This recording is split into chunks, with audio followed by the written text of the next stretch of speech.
Good afternoon, everybody.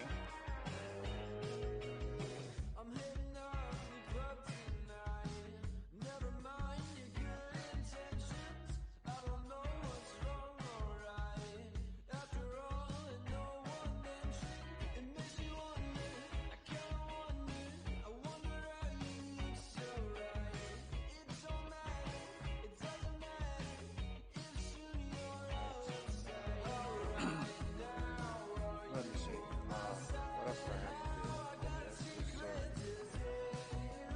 Let's see. Storyboard set up.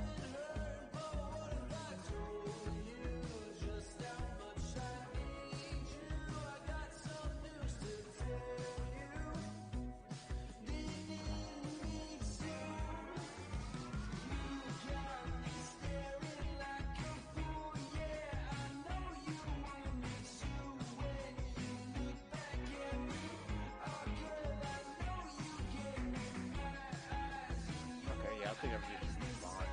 I should be set up and ready to go.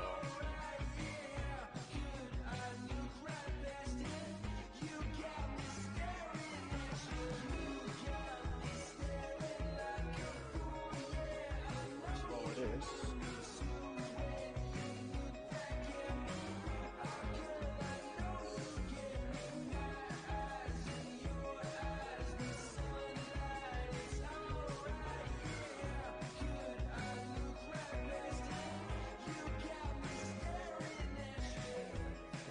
Okay, disable the preview so I can run a little bit better.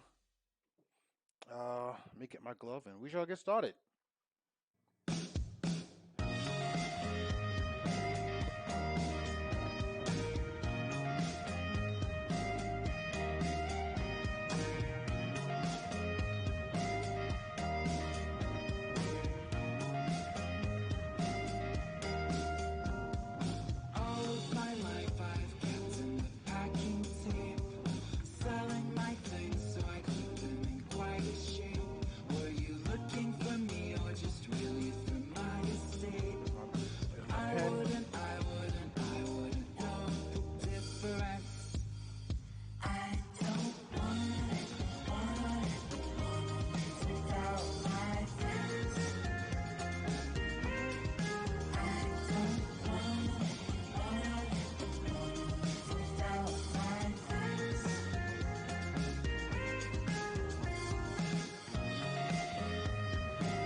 So let's start with the thumbnail process. I wish I didn't oversleep too badly yesterday,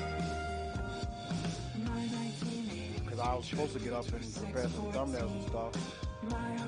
But it's okay, we can do this live.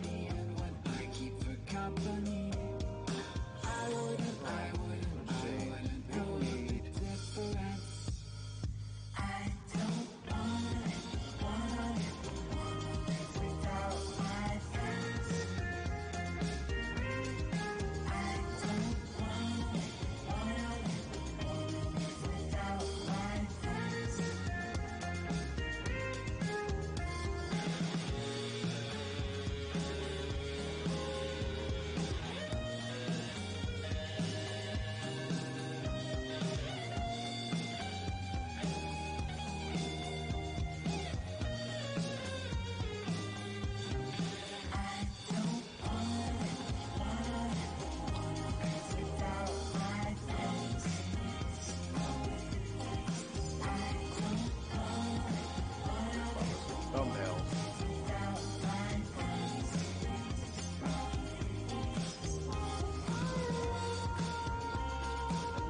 Some really tiny thumbnails. Just to get like a basic idea of how I wanna like draw it with the pose.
So what I'm doing right now, first, we're going to doing tiny little thumbnails,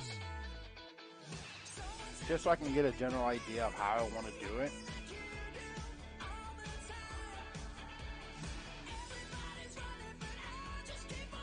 Actually,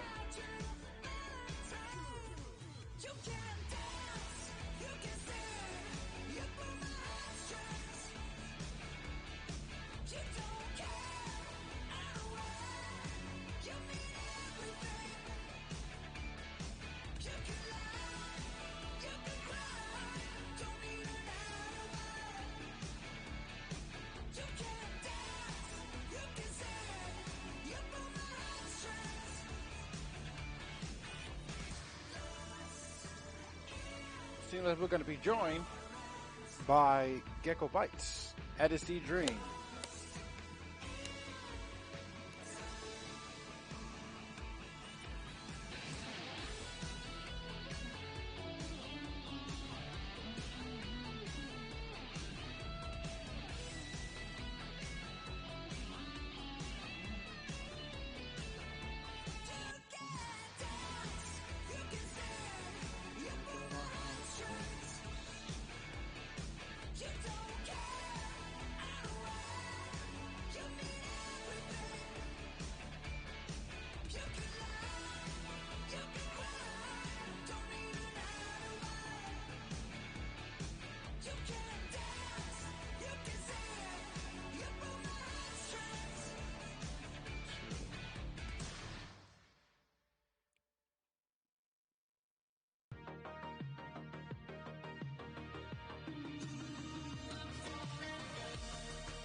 Wish I could remember.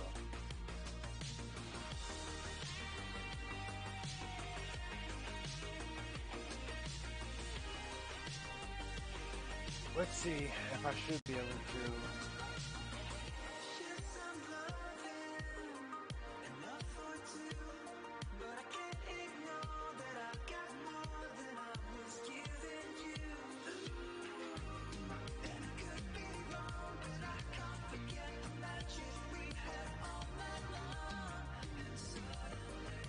Hello? Hey, what's up, man? How you doing? I'm good. Give me just 1 second. The music is loud enough to order me. How about it? Thank you for opening. Okay, so it changes that volume.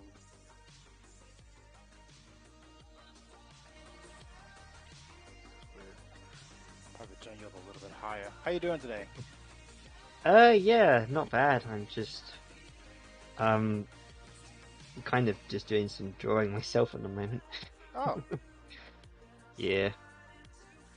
So I figured I'd, just join in the call because I'm not in a call tonight or anything with anyone else, so.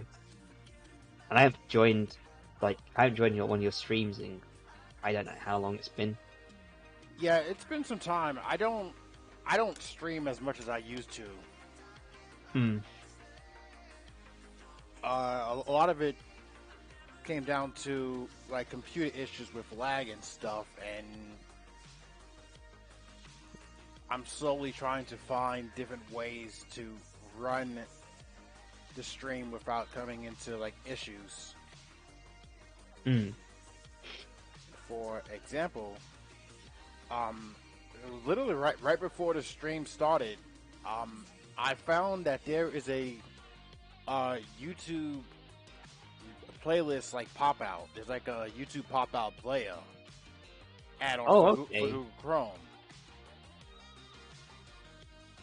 Because for some reason, or maybe I did something wrong, but OBS doesn't have the music player feature on here anymore. Wait, really? Yeah, it's gone. I can't find it. Why did they get rid of that? Typically, if I remember correctly, they have it under the OBS.live docs, and then you would, press a little arrow to like pull up the media request, which also was the stream player. but it's That's not there. that's really uh that's really bad. Yeah, I hope um YouTube didn't strike again. You know, as far as like the cease and desist, because a lot of the music bots got that too. God. I mean, I mean, I wouldn't be surprised. I mean, YouTube and copyright are just no. They still haven't got it right. Um, and if that's true, like if that's true that the music option OBS has been removed, that's whack. Now, for the viewers or the people who will look back at this replay, I want to keep you in mind that this is all speculation on what I'm saying right now. I don't have full proof that that's the case, and I really hope that's not. But you know, history has a tendency of repeating itself. So Yeah, it could be. We just don't know. who knows? I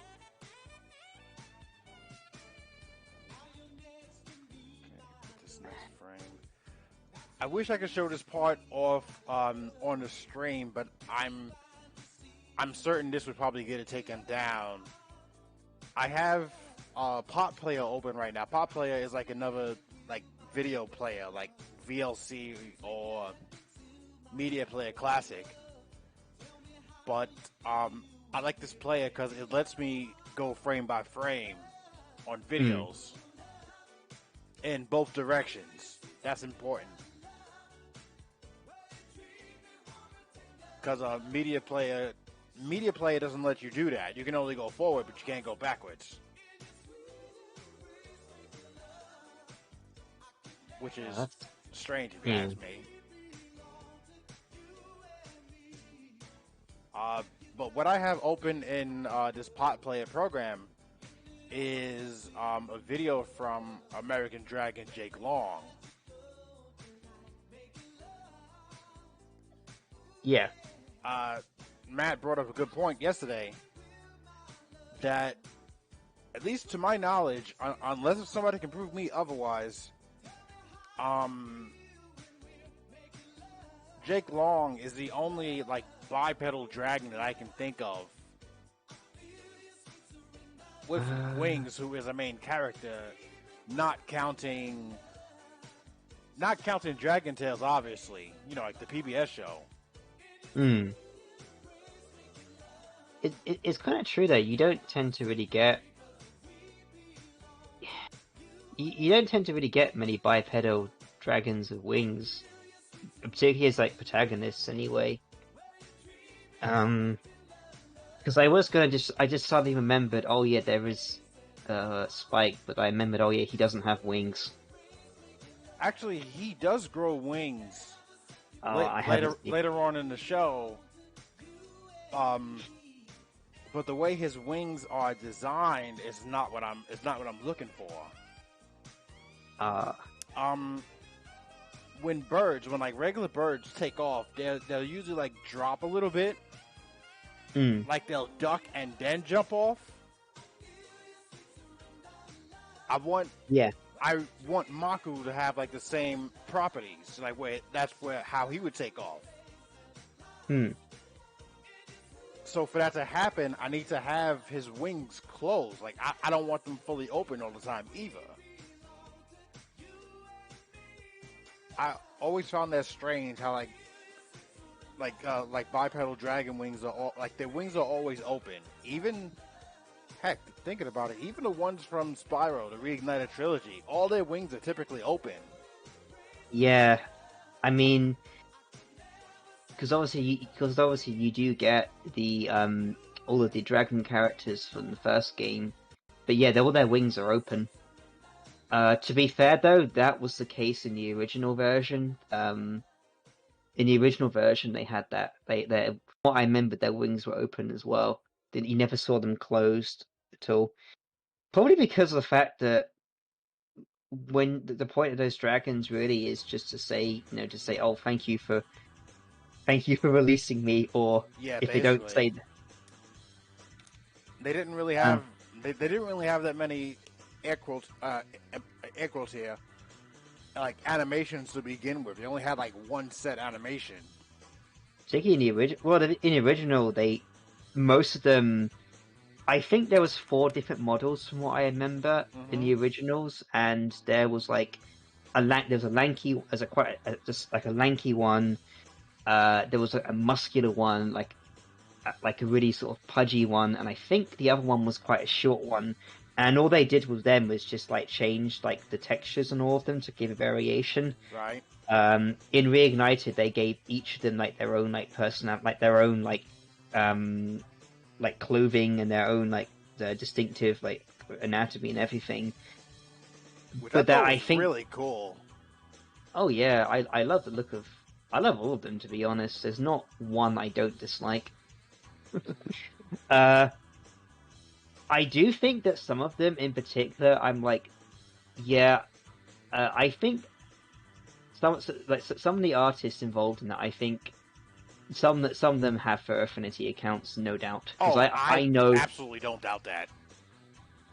particularly the really like dad looking ones. I'm like, Yeah, yeah, I know. Don't particularly like the muscular ones, and Magnus as well is very the dad really like. like mad. Yeah, he's the big lad, the really big one.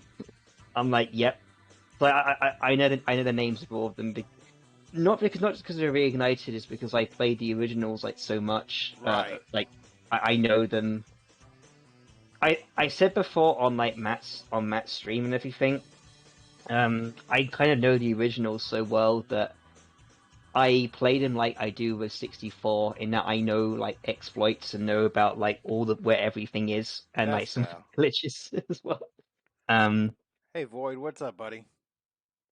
I probably wouldn't. Oh hi, Void.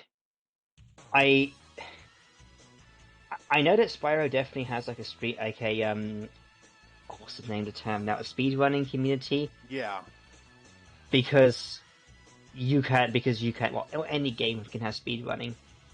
I've seen RPG games be speedrun. Yeah, that's crazy. I I remember one time it was doing.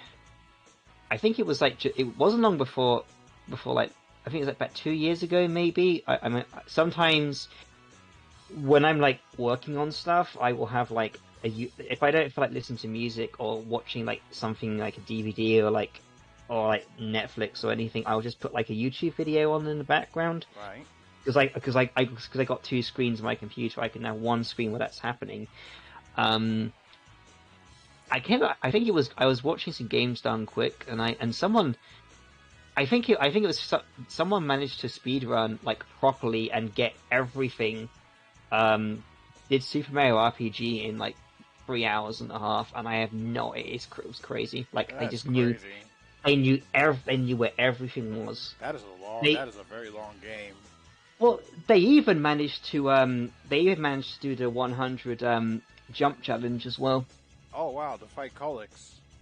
Yeah, they did that with on the Axe Rangers. They would, and he was like, just he was like, it was so tense watching it, thinking he was saying he was thinking, I can't screw this up, I cannot screw this up, because if I screw this up, this is gonna add so much onto the time. And it Right. was, and when he did it, oh, the cheers in the crowd was just like, because yeah. Yeah, that stuff hard, especially like in performing in front of people who got their eyes directly on you. How you doing, Ashley? um, Really, of course, as well, like, being there speed running it, they had to use like the particular party. It had to be the totally not overpowered Peach and Gino. Yeah, I didn't know that was the overpowered team, but because that's actually the team that I went with when I played Mm, when I played it the very first time. yeah, oh, same here. I know when I play it now though, I always always like make it harder for myself. I just stick with Bowser and Mallow. Mallow is good. Bowser is not so Not so not so good. much. I kind of just use Bowser mostly as I kind of just use them as the item sort of the item hog really. It's like right, you can be the one that like gives everyone the item like the HP and the flower points Right.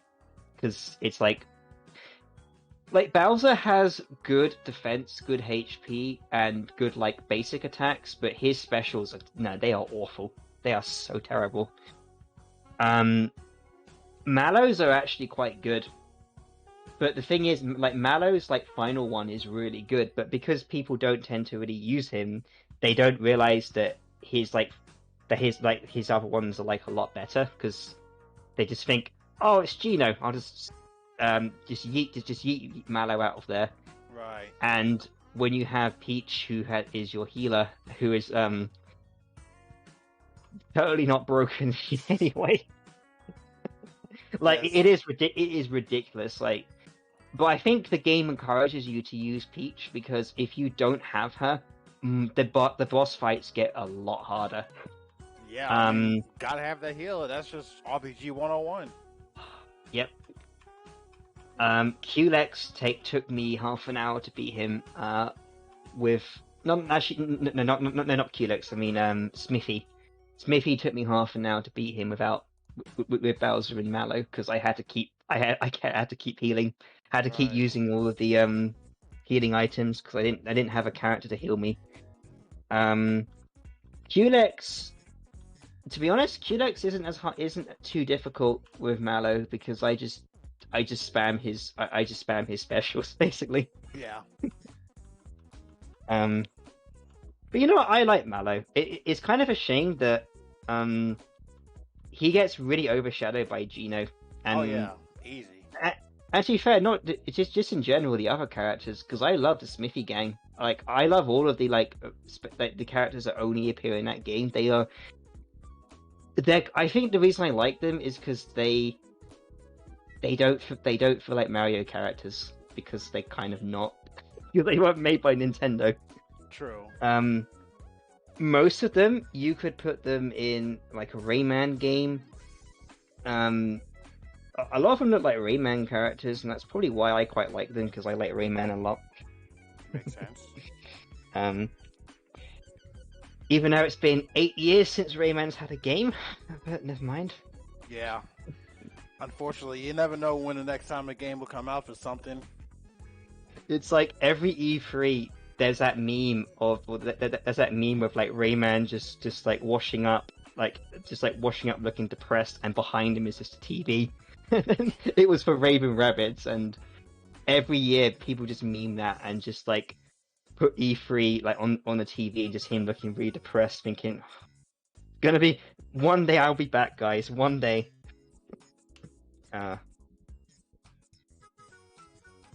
Hey, we got everybody today. We do. Nice to have everybody. Really, I'm truly grateful for that. Yeah, no, I've been wanted to. I think because it's harder for me to join these because of the time zones and everything. Right. It's like if I can do it, I think now I'm doing it. Because it's like. And my general sleeping habits ain't exactly the best thing either. I woke up at 1 p.m. today. Or Yeah, don't worry. my sleep schedule is completely just out of whack. Don't worry. I have those days where I just wake up stupidly late. Usually sometimes it's because I'm not feeling too well, or I just go to bed late. Yeah. Like I go, right, I'm gonna go to bed late, and then if I don't have work tomorrow, I'm just like, you know what, I could stay up longer and play something, for a bit longer, or draw, or just do something. And then I realize, oh wait, it's 2 o'clock in the morning. Yeah, I should probably go to bed. Yeah. Like, but I don't wanna. No. don't want to go to sleep yet. So let's also my stream was until 2 a.m. That was actually 1 a.m. for me because of time zone differences. Mm, But with me working midday, I work midday through the week, so I usually up to 2, 3 in the morning every day, mm, anyways. And it's really hard to go to bed at that time and get myself up like first thing in the morning mm. because of I wake up at like 8, 9 o'clock, but just happen to doze right back off. I'm not waking back up to 1, 2 o'clock. It's like my sleep system completely resets, which Oh is no, very strange, but not uncommon. So no. I wanna let everybody know what's going on right now. You have to the tiny little drawings that you're seeing right now. They're very very tiny, but they're all thumbnails. I'm trying to plan out a little sequence on what I want to do. Uh, Mm. it's it's gonna be a Maku one. At least I'm gonna try it anyways. I'm gonna have him waving first. Then he's going to turn around, like duck, where his wings would like pop out, and then Mm. take off.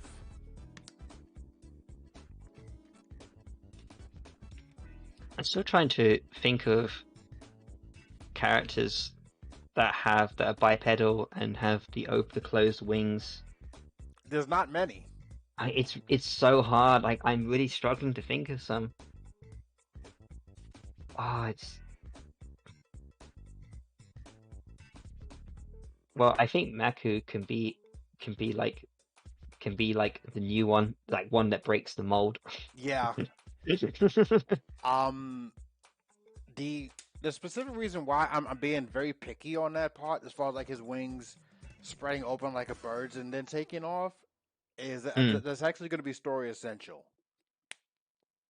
mm. I'm not going to explain No. why, obviously, because I don't want to spoil anything. But just know that like the way his wings are is for a very important reason. Oh, cool. The only to Spyro's credit, while he is a quadruped, his wings actually does close and open. Mm. Hence why I started playing the Reignited trilogy in the first place. That's not a joke. I You know that's not. That's actually pretty meta. Not gonna lie. what I've what I've been trying to do, since I've been putting a lot of time into like working on practicing animation and stuff like that. When I do play a game, I want to try to have it to where it can benefit me in animation in some way. Right. If I can't figure out a way, then I'm not playing the game.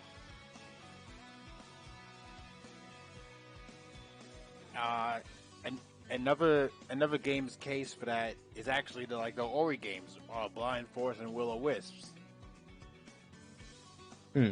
I love the background activity of that game, and also Ori's method of attack, like the way he uses the sword and the bashing, I think is what it's called, where he where he can jump off a reflected projectile.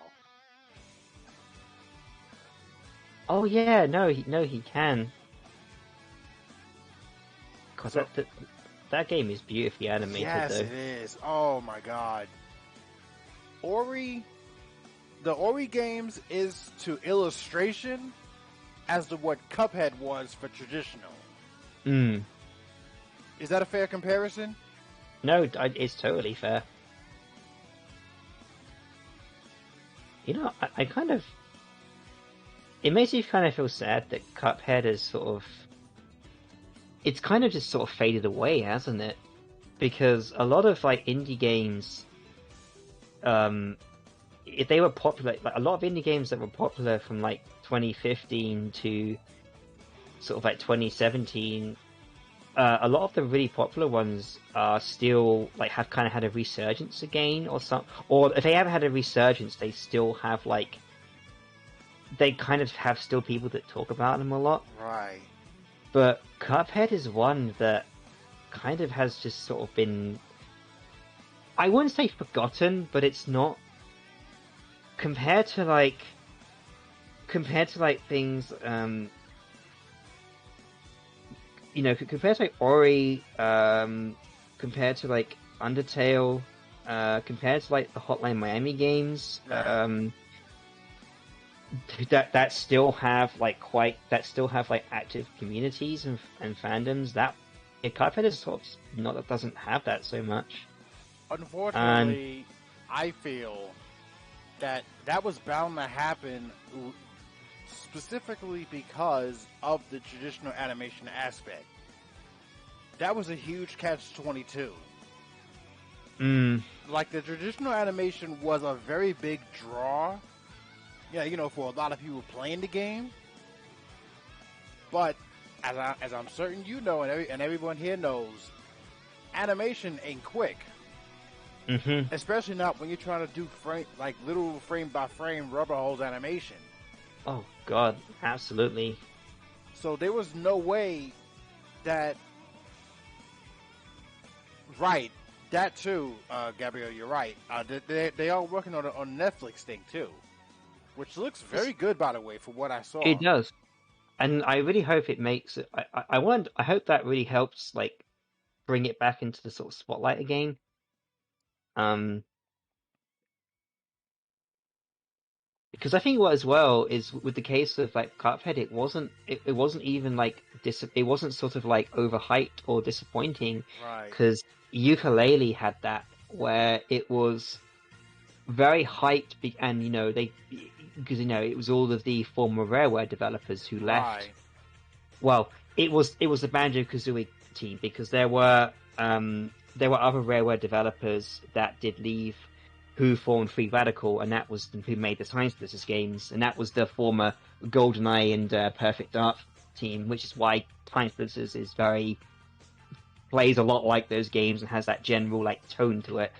But the Banjo Kazooie team like left. I think it was just before I got bought out by Microsoft. Yeah.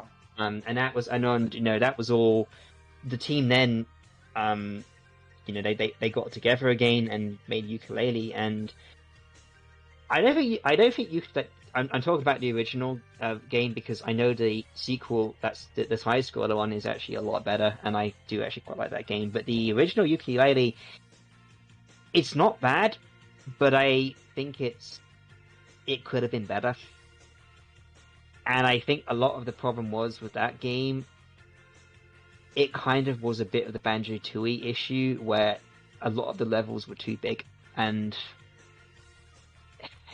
it kind of meant that some levels were really good and some were kind of just not really. They felt just, I don't know. It's hard to explain it, but they just didn't feel like they had as much polish. Correct me. Correct me if I'm wrong on this, but I theorize. I think the biggest problem. Now, granted, I never played ukulele. I'm one of them, so this is not really that fair for me to say what I'm about to say. But I'm just speculating at this point. Go ahead.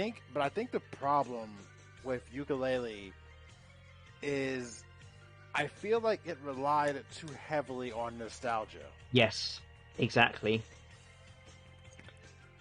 And Nostalgia I is think great. Don't get me wrong, but if you use that as like your main selling point, it doesn't work all the time. no, and I think in some cases people are getting. It's almost like, I think there's a bit of. I think there's like so much of it nowadays. It's sort of like you kind of have to do something a bit more than that. Having just relying too much on nostalgia is not. You need to add something else to it as well. Right. And I think that was the problem. But um, I think that was the problem with Ukulele. Really, is that it just didn't. It was riding too much on the. I'm talking about the original game, because the sequel I think is a lot better, and I think they actually did fix a lot of the issues that were with the original game. It was relying a bit too much on it being like, and its selling point being like, hey, this is like the Banjo-Kazooie team that made this. And even I feel, and this is absolute sacrilege saying this, but even I feel that Grant Kirkhope's music wasn't nearly as good as it normally is. Right. And I think some of the reason is that Grant Kirkhope did what Stuart Copeland did when he did the Spyro games. He would play the level, and then after he was done playing the level, he would then go and compose it.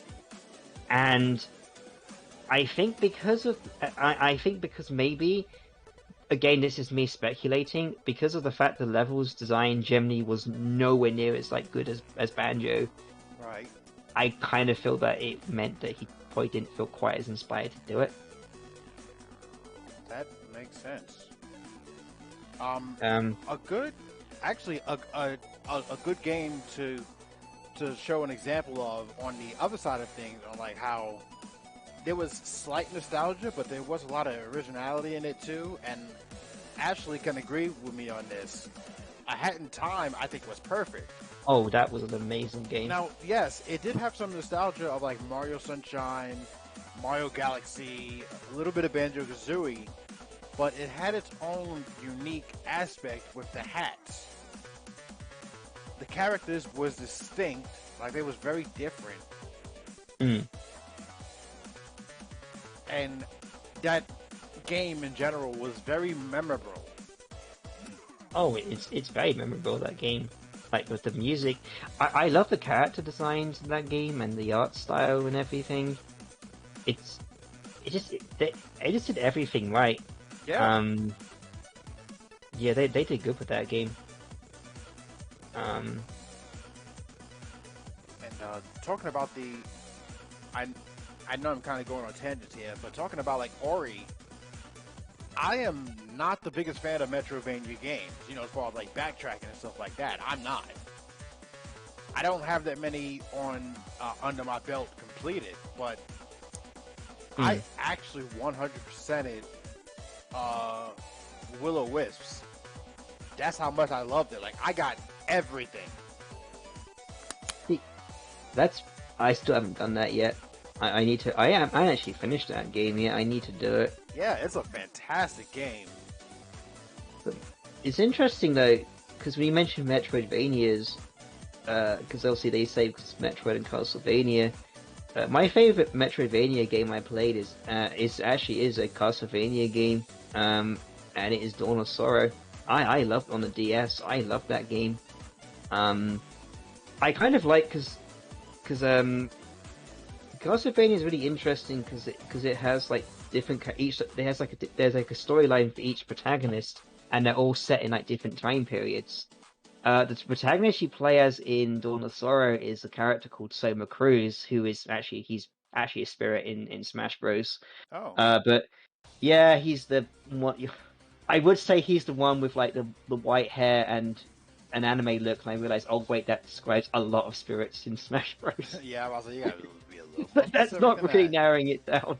But anyway, what's interesting about Soma Cruz and his storyline is that his games are not set in Europe, and they are set in Japan, and they're also set in the future, but they still have that gothic like look to things. Right. Because Dawn of Sorrow like takes place in like 2029, which is kind of interesting. But that game, it did everything right. Like the music is good, the challenge is like very fair, and it's very gradual. There's not suddenly like you just go into an area and you just get your ass just absolutely handed to you by a boss. And what was really awesome about the Dawn of Sorrow is that the character you play as he's kind of the reincarnation of Dracula. So when he dies, he will become the new Dracula. And so what it means is he has the ability to take souls. And the soul ability you have in that game is taking the souls of enemies, and then you can gain their abilities. That can then help. So for example, if you kill an enemy that can fly, you can then actually sort of like fly for a bit when you activate it. Oh, and yeah, yeah, it's that's pretty cool. done so well. Like they just, and the thing is, that game was supposed to just be like a. It was one of the first games in the DS, and it was just kind of like Konami was probably thinking, oh, okay, we'll just make something for the DS to like boost up sales and introduce people to Castlevania on the new console, and it's like among a lot of Castlevania fans, it's rated very highly because they just did everything right with it. Um, the only issue with that game is because it's a very minor nitpick, but you know how whenever something is released on a new console and it is a console that, for example, that has a slight gimmick, like the DS, it was the touchscreen. Right. Whenever you kill a boss in that game, you have to do like what's called a seal, and the seal involves you doing a like a thing on a touchpad. It shows you how to do it, but you only get one chance at it. And if you mess it up, you then have to. The boss will then get some life back, and then you have to like bring them down to zero again, and then do it again. Oh. And for some of the bosses later on, do get very hard. And what they also do is when you're shown the movement you got to do on the touch screen, you get shown it at a much quicker rate. So if you just miss it, you think, oh, I'm gonna mess it up. I'm also gonna make a mistake here. So I'm gonna make a mistake and I got to do it again. That's the only like nitpick I find with that game. That's something that can be a bit annoying. Yeah. But for Metroid, it's interesting because for Metroid, I actually do prefer the 3D Metroid games to the 2D ones. The Prime games, right? Yeah, I prefer Prime to the original, to the other games. Yeah, I think because that's with like Prime, because of the fact it's first person and you can see, and it's all the atmosphere from that. I find them, and they are so immersive, and I kind of got, I get more. I like Metroid games. I just prefer the Primes personally. atmosphere matters. Atmosphere makes it, or completely can make a game. Atmosphere is a very big aspect for a game, and because it can set tone and it can really it can in some cases can make and break a game.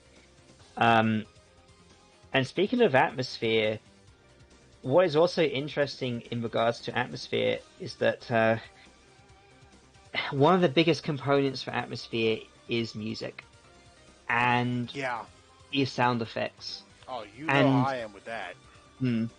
But the most interesting case study for that is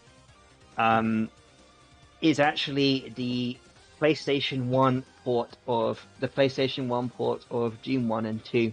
Because with that game, and I would even say for Doom 64 as well, for those games, I mentioned the PlayStation ports because those ones are based off the original Doom 1 and 2, and as they released an Ultimate version as well.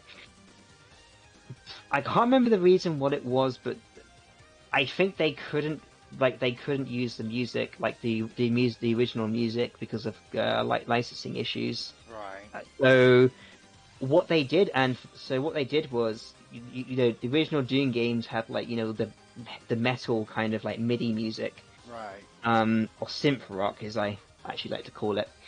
But this time, they instead got a composer called Aubrey Hodges, and he decided to make one of the most absolutely terrifying, like dark ambient like music ever in a game. It is absolutely horrifying, the music in that.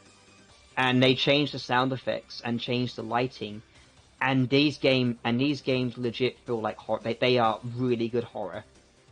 To the point that they absolutely terrified me as a kid playing them. Wow. And like even now, I'm like everyone who grew up with that port says the same thing, thinking the music just it's terrifying. But but the reason I bring that up was just by changing the music, adding changing the sound effects and changing the lighting to be a lot darker, you have turned something that was all like synth rock, heavy and action to like an actual horror game that makes you feel like, oh god, this is terrifying. I actually feel like I'm alone here, and the monsters and stuff are going to get me. True. And that's what's so cool about, and I think that's a good example of how music can really add. It can really add to like an atmosphere to a game. So, I should put this on another layer. Let's update the stream right quick. So, what you're seeing in the background, the small little red and blue ones, those are like just general little thumbnails on what I wanted to try to draw out before I tried drawing like the big full animation.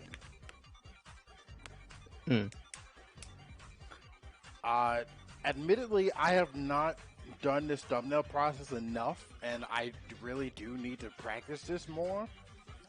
Hence why I tried it now, like just trying to draw small, get an idea, and then draw it big once I have it. Like once I figure out how I want to do it. So now I'm gonna try to redraw these just in bigger aspects and try to animate it out.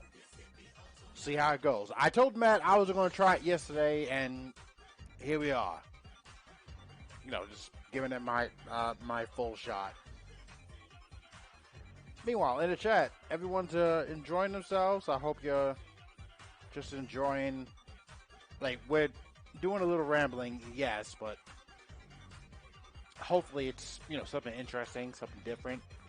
And if you have anything y'all want to bring up, you are more than welcome to. You know how it is over here. I got no problem with an open conversation, open forum, mostly about anything. So if you got anything you want to like bring up, topic, talk about, ask me about, by all means, please do.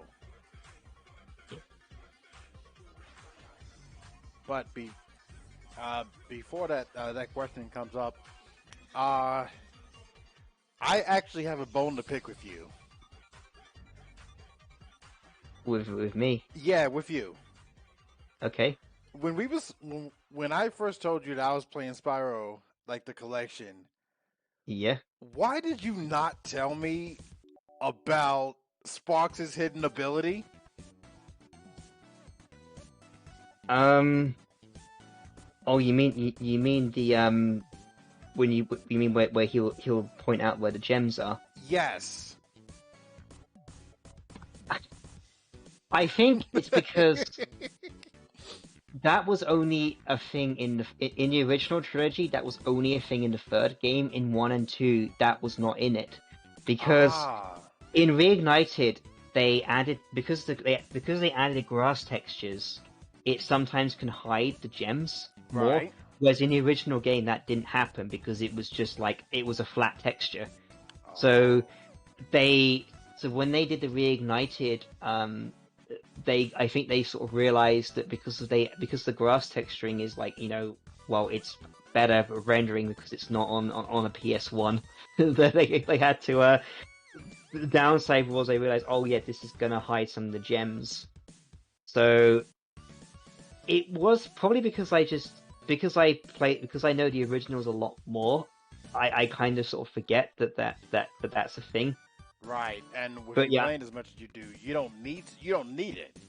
No, I know those games very well.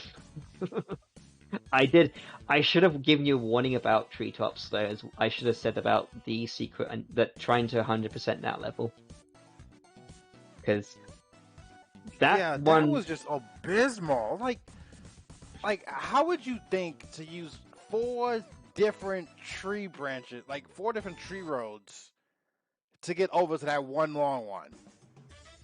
I would have never thought of that. I think this was years and years ago, but I think I found that out by accident when I was very young, when I was just mucking about, and I was like, oh, I found that by accident.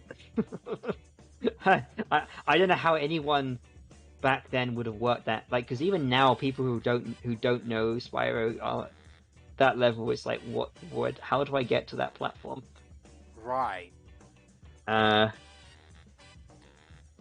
think in the first game that's the only bit, that's the only bit that is a bit unfair. A lot of the other stuff, mostly you can find it, but that's the only one I can think of that it was a bit like, how was I supposed to work that out? I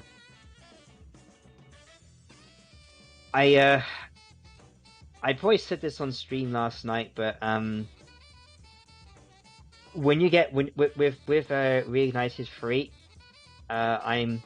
when you get to Bentley's levels,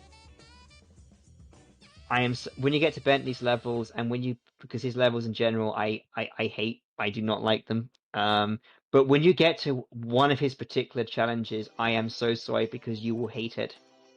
When you get to what's called the Yeti boxing, you will hate that thing because it is a total button masher. It is garbage. And I cannot believe it was garbage in the original, and it's garbage in Reignited. I'll keep and that. I'm like, I'll keep that in mind for sure.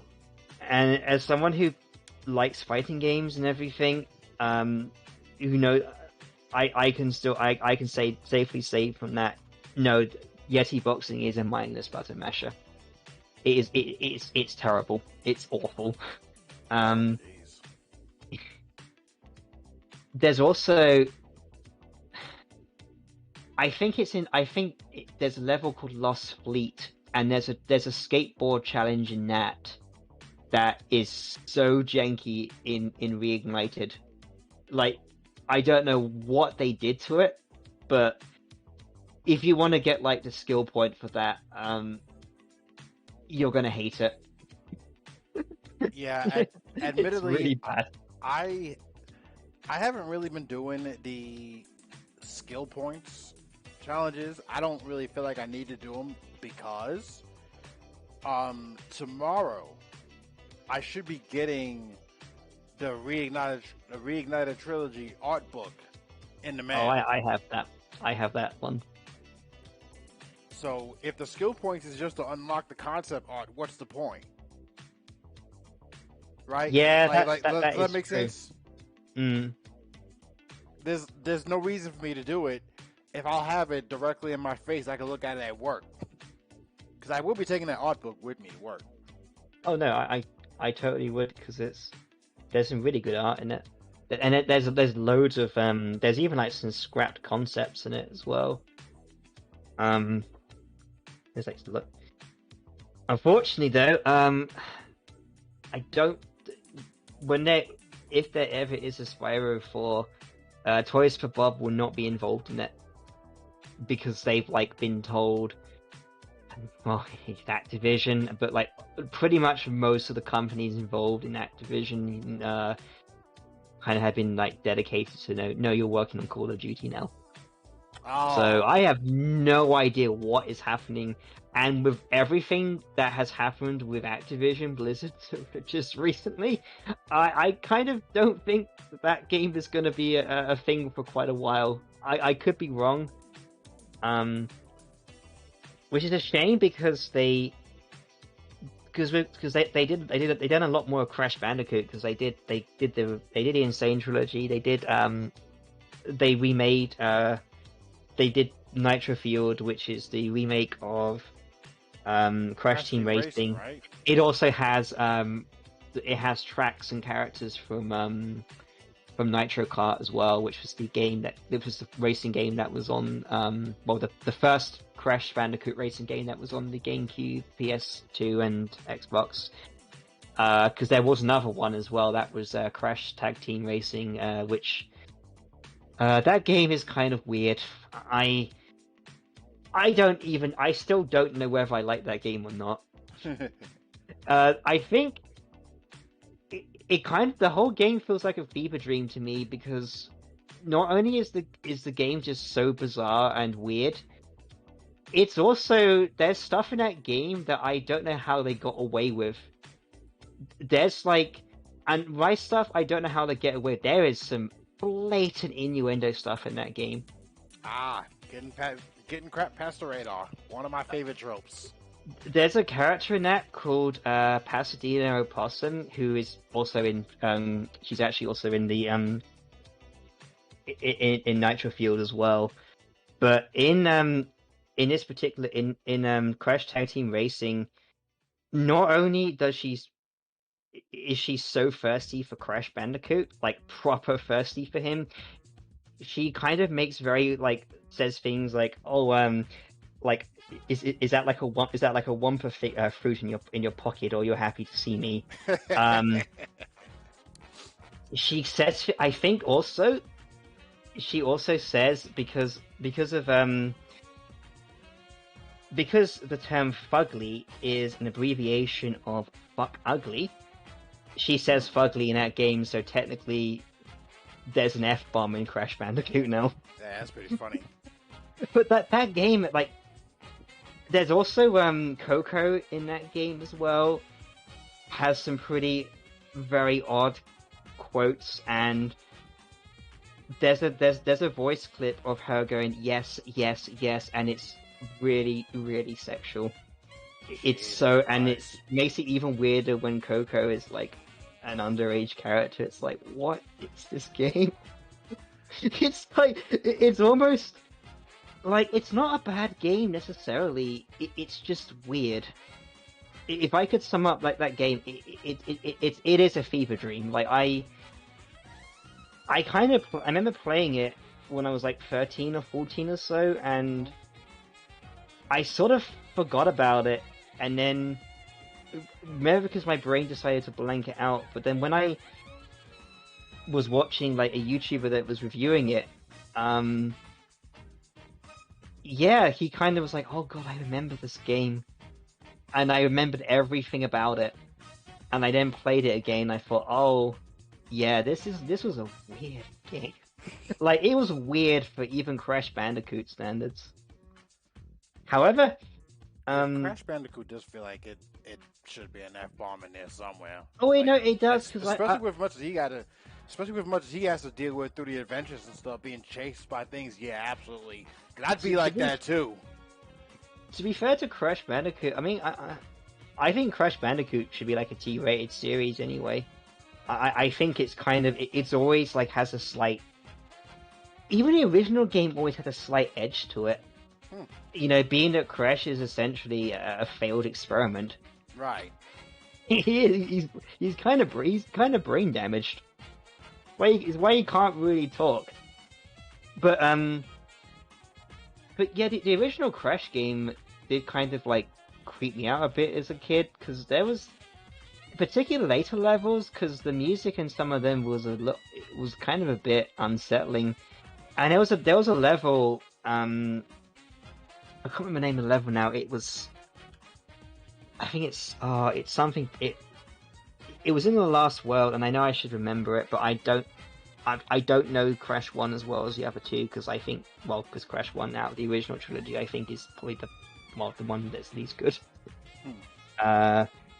But there's like a level in there that's kind of, it's all dark, and there's like these and all this platforming and everything, but you see these screens of like of Neo Cortex, and he just like moves up and down his face, and the lighting and everything, it's really like unsettling. Wow. I don't know why, like it's just weird. I'm trying to think the name of that level now, but it's gonna drive you crazy, isn't it? It is. I will work it out. Don't worry. I will find. I will work out what the name of it is. Oh, he'll get it. Yeah, I will do. I wonder if someday Jak and Daxter will get the same treatment as far as like a HD remake. Naughty Dog don't want to. Well, Naughty Dog is too busy making like ultra hyper realistic games with stories. Fuck off, Last of Us. I'm sorry, I hate that series. I really don't like. I don't like that. I hate what that game has done to a lot of like AAA games now, where they feel the need to think, no, it has to be realistic and everything. It's like, no, go away. And knowing that Naughty Dog used to make stuff like Jak and Daxter, it's like, oh, why? What happened to you? Yeah, it's like once they went realistic, they lost their sense of humor too. Did you know what it is? Another issue I have with these like games that try to do the whole realistic thing is Okay. that there's no that they're not distinctive. There's no Right. art style to them. There's nothing. It feels generic. Yes. What's the name of that? Oh, Generator Room. That's the name of the level. Generator Room. Generator Room is named that Crash Bandicoot level. Last of Us 2 did not Oh, it deserve did Game of the not. Year. That was a. I was really mad. I mean, I don't tend to get mad about video game awards because they're video game awards, but Right. that was that with how much stuff that did come out that year. It was like, no, go away. I'm And guessing it knowing that was on the level of like the Grammys, like where it's rigged from the start. That's what it feels like sometimes. the thing is as well is that The Last of Us 2 was like, it's also kind of annoyed me. It annoyed me in the fact that it won because it was encouraging with the stuff like the controversy of that game with all of the crunch and everything, and all of this stuff that is like the crunch was so bad that a disgruntled former employee leaked the game as a basically as a big fuck you to the company what's the name of the lead guy? What's he called now? Okay, yeah, that's It pretty was crazy. Neil. It was Neil Druckmann. That was it.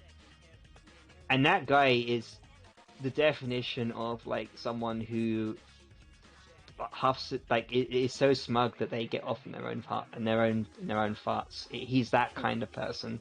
Wow. He's such a bellend, sorry. But yeah. So I'm not a fan of that series because I never liked the original to begin with.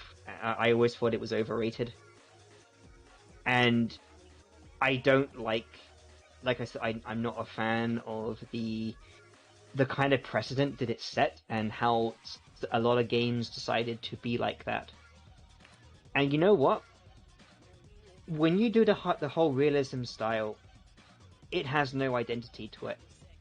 And when other games start trying to do it, they then also have that same thing as well. The big drawback from all these realistic games that people are trying to make is typically a lot of the graphics for those like realistic games will age They will very age like badly. shit. They will age like total shit. Very badly. Yeah, you're right.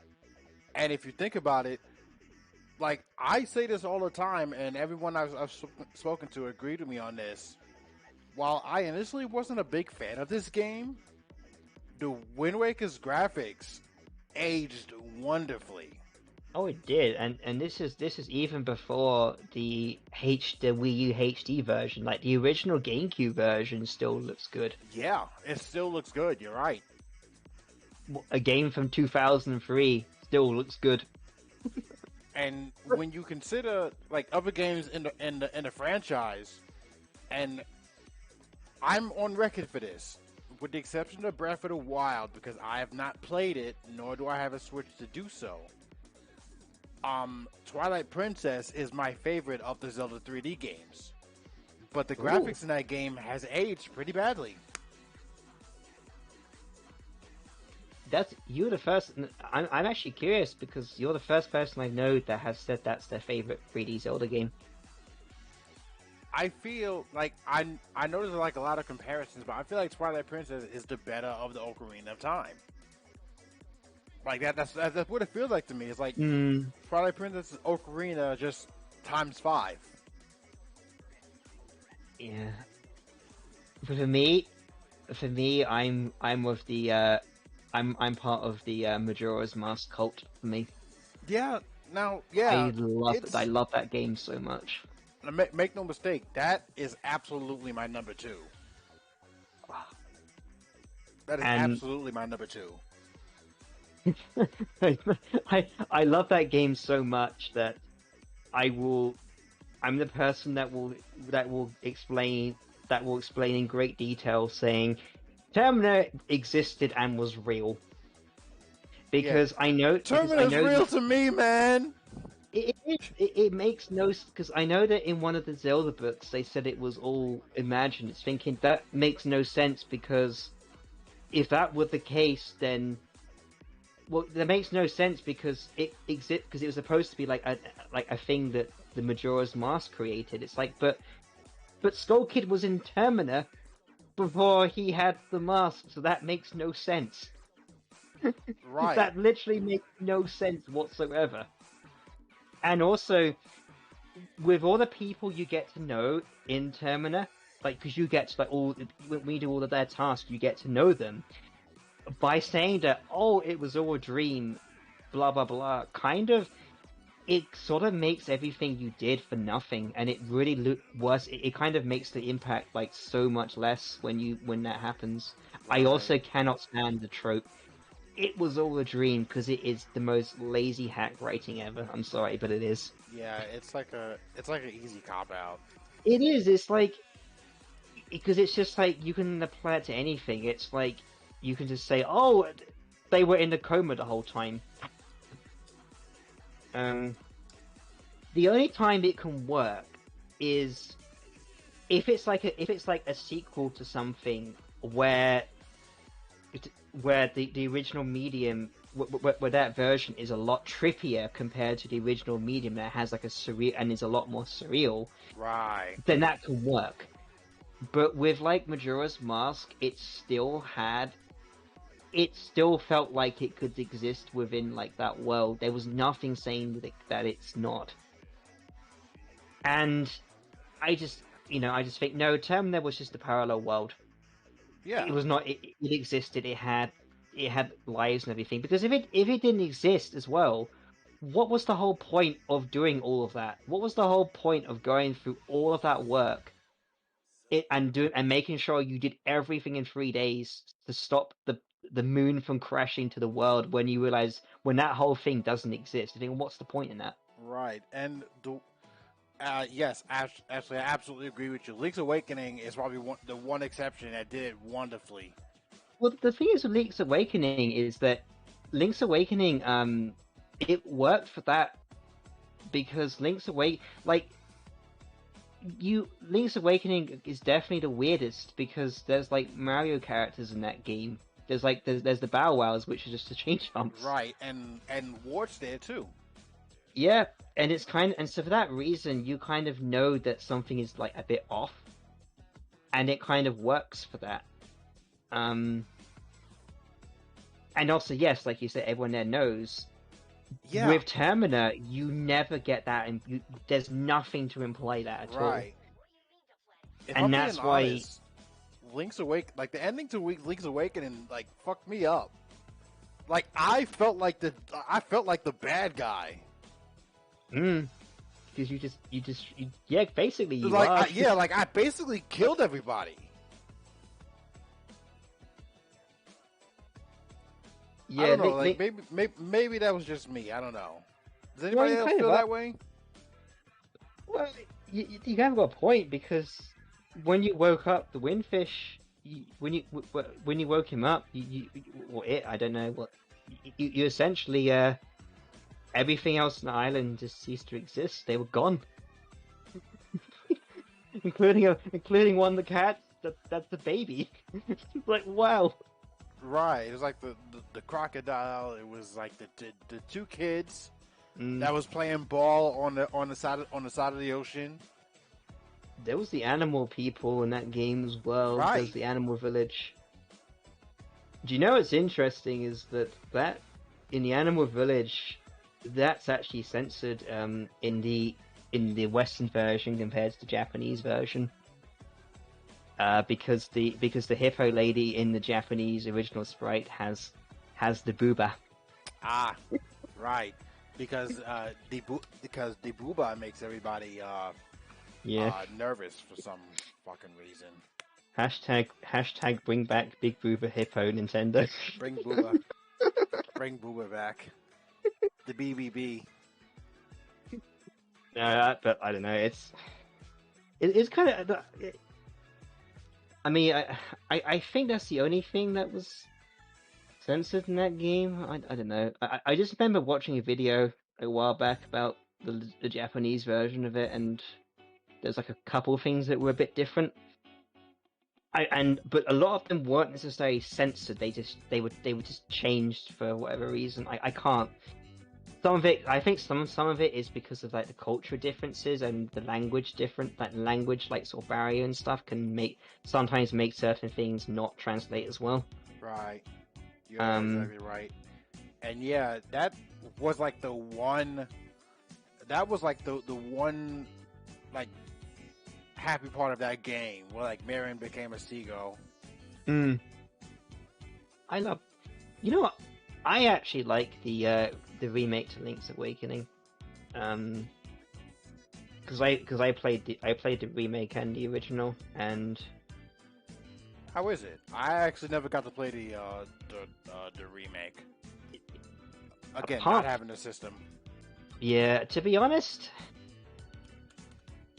I mean, probably nostalgia for me, but I prefer the Game Boy Advance version like a little bit more because it's nostalgia, and I do like the Game Boy sound chip a lot more. But in terms of the art direction and everything else, it's a really good remake. I know they did a lot of quality of life changes too. Yeah, a lot of things do make it like it is a lot easier to play it. Like if you haven't played the original, I'm like, no, play the remake. That is no doubt, no comparison. Yeah, but yeah, I remember having to like make a dash jump, like the Rock's Feather plus the jump, the dash and then the jump, and then I had to like press start, switch it. Like it did break the pace. That part is true. Of like just going through it. I wonder if the Oracle games will get that treatment too. I wonder, but then the Oracle games never. I don't think they sold as well as Link's Awakening, but I could be completely wrong on that. I think you're right on that. I don't. I mean, those are Zelda games that people don't tend to talk about nearly as much. No, not nearly as much. Not counting Four Swords Adventures, because that's Four Swords Adventures. But compared to like other Zelda games, yeah, they're not. They seem to be like gone by the wayside in comparison. Which is a shame, because I do like those games. I haven't played them since I had them, so that was like nearly over 20 years ago now. But when I had them, I did enjoy them. So, and I liked. I even. There's not a Zelda game I played, I think, as in official Nintendo Zelda games that I played as bit, because there's CDI and right. Those are bad. No. Like the only thing that's good about the CDI Zelda games, well, actually not counting Zelda's Adventure, because there's nothing good about that one. But like the Wand of Gamelon and the Faces of Evil, there's the amazing cutscenes that have, but the music in those games are good as well. Like I'm being serious, I love the music in those games. They are good. Hey, that's pretty cool. I didn't think that. Yeah, they did a really good job of them. I'm gonna curve this over just a little bit more. The Oracles are the only Zelda games that I can't say I've played. One thing about the Oracle games that you might get a good little chuckle about, as most may or may not know, the Oracle games was co-developed by Capcom, and they were, weren't they? Yeah, in one of the games, I don't remember if it was Seasons or Ages. They actually had a Mega Man cameo in there. but not in the way that you think. The disappearing and reappearing blocks. Oh, I got pissed off. I can't remember. I can't remember that now. I don't remember what dungeon it was in. It was definitely in one of the dungeons. But when I saw like the blocks disappearing and reappearing, and like the sound effect was there too, the best way they could, I was like, "Are you kidding me?" That is amazing. Because I hate those disappearing blocks. They are dreadful in the Mega Man games. I hate them. I haven't played as many Mega Man games as I would like to, and that's something I need to get around to doing. But the ones I have played, I have enjoyed the series. I love Mega Man X. I think that is that game is good. Oh, that is perfect. Mega Man X is it's perfect. so good. That's the thing. Every Mega Man game I have played, I have liked. I've even played the first one, and it absolutely destroyed me, but I did kind of do it. It's like, because the first Mega Man game is it is Very brutally hard. hard. It is so insane. It's like every boss, every stage is just like, no. It's just like, fuck you, you're not gonna do this. The part that trips me out a lot about the first Mega Man, and I don't give it as much crap because of the year it came out. I think that was an '88 game, wasn't that? Like 1988 or something like that. It's Or either 87, 88, I think. somewhere in the '80s, mid '80s. I think it was like 4 or 3 or whatever, 4 or 5 or something like that. So it was a very early 87. game. But I know that Mega Man 1 was very hard. God, I know that I know the US like cover box of Mega Man 1 is like hilarious because it's like the realistic looking Mega Man with like holding the pistol. I don't get that. No, it's the 87. European one didn't have that. It was the American one did though. Yeah, I don't know why the American box arts was so bad. I don't know what happened. It's really bad though. I'm like, Mega Man doesn't hold a gun. He has it's in his arm. Right. Why is he? Oh, it's really. But the thing about SNES, like not SES, NES like box art was that it was kind of a free for all really to who wants to do it. Like one of the most infamous ones in terms of how it was stolen was the Metal Gear 1 on the NES. Solid Snake on that picture is just like kind of it's a redrawn Connor Reese from Terminator 1. Oh, wow. Literally, it's exactly like they didn't even bother. It's just like, oh. So like the original concept of Solid Snake was just was essentially a traced over Terminator 1 character. That is pretty funny. It's interesting though because Metal Gear 5 ends like before Metal Gear Solid 5 ends before the original Metal Gear starts, because I tell you what, if you want a confusing timeline and like story and lore, Metal Gear Solid is just all over the place. It is Kingdom Hearts levels of. Oh God. I don't think it's quite as out there as Kingdom Hearts, but it's definitely very close. The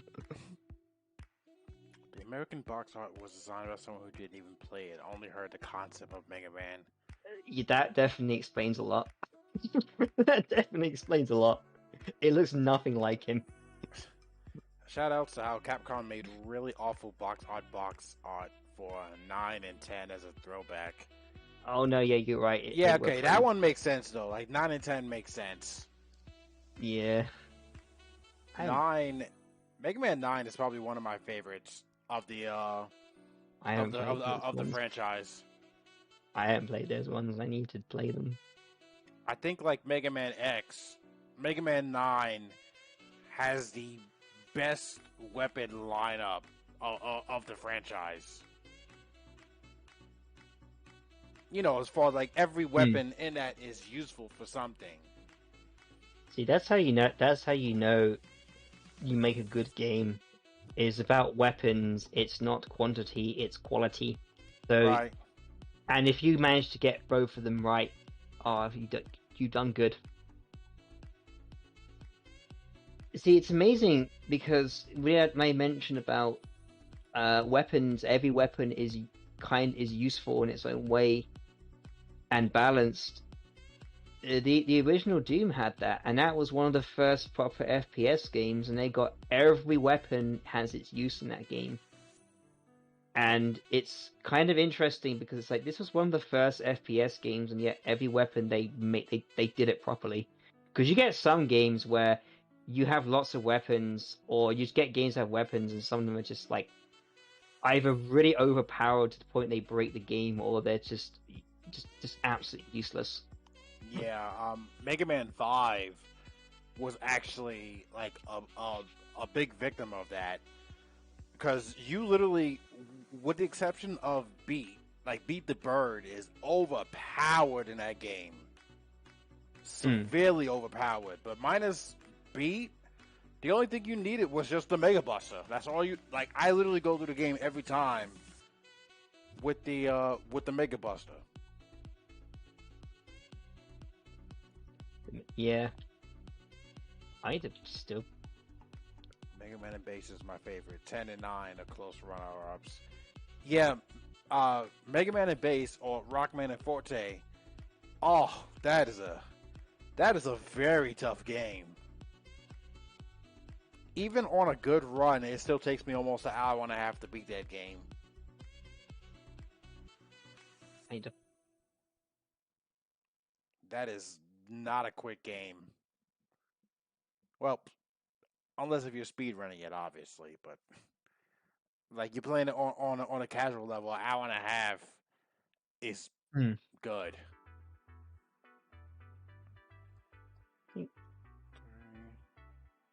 I know. In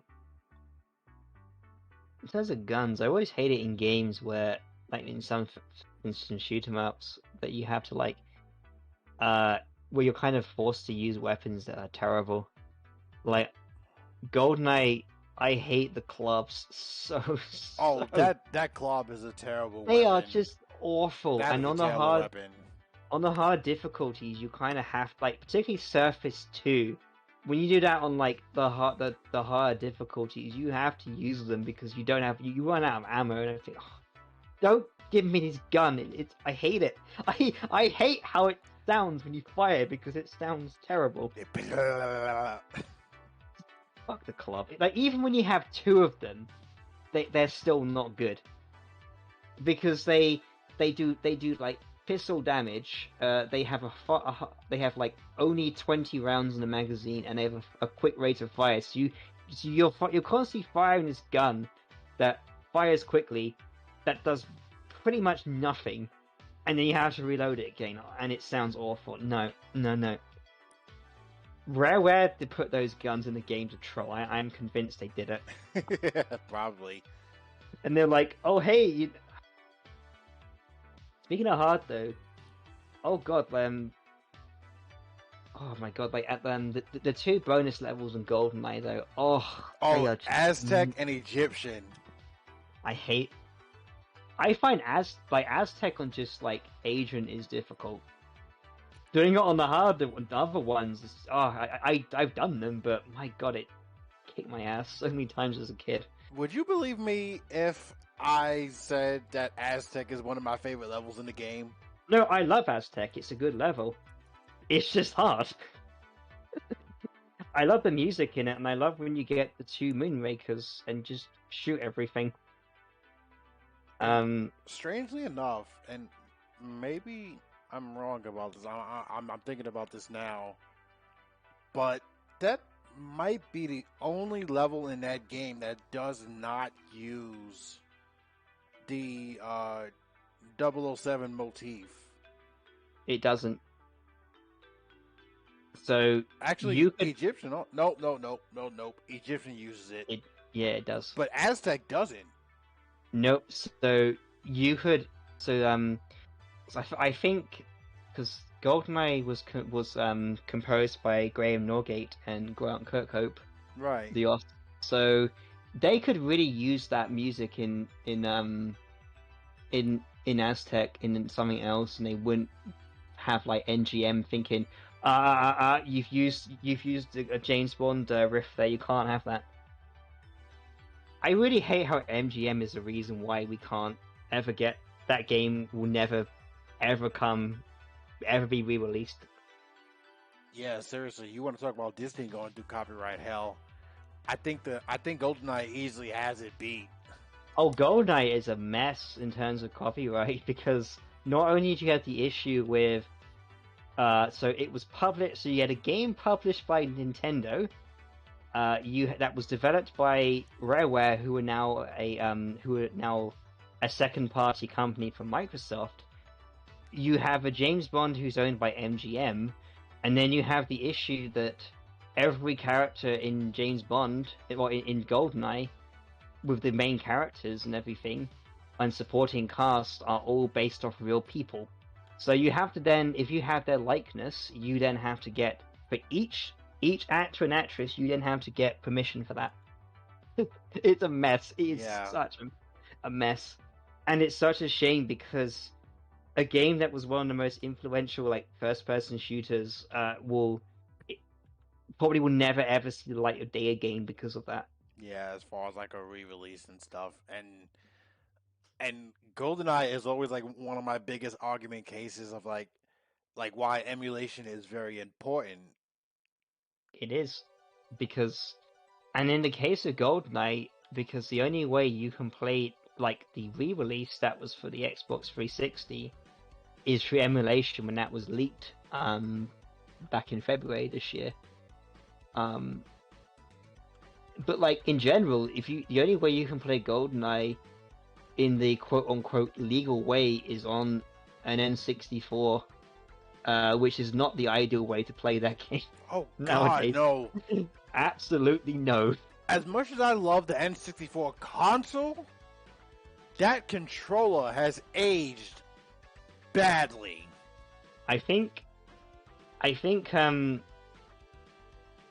there's a YouTuber I'm subscribed to called Civvy11, and he plays like a lot of like old retro games and old boomer shooters, and he described the N64 controller as the Tommy Wiseau of controllers, and I think that is the perfect, in that it's just weird, terrible, but there's a slight charm to it as well. But regardless of the N64 controller, N64 controller and first-person shooters, no, not in this day and age.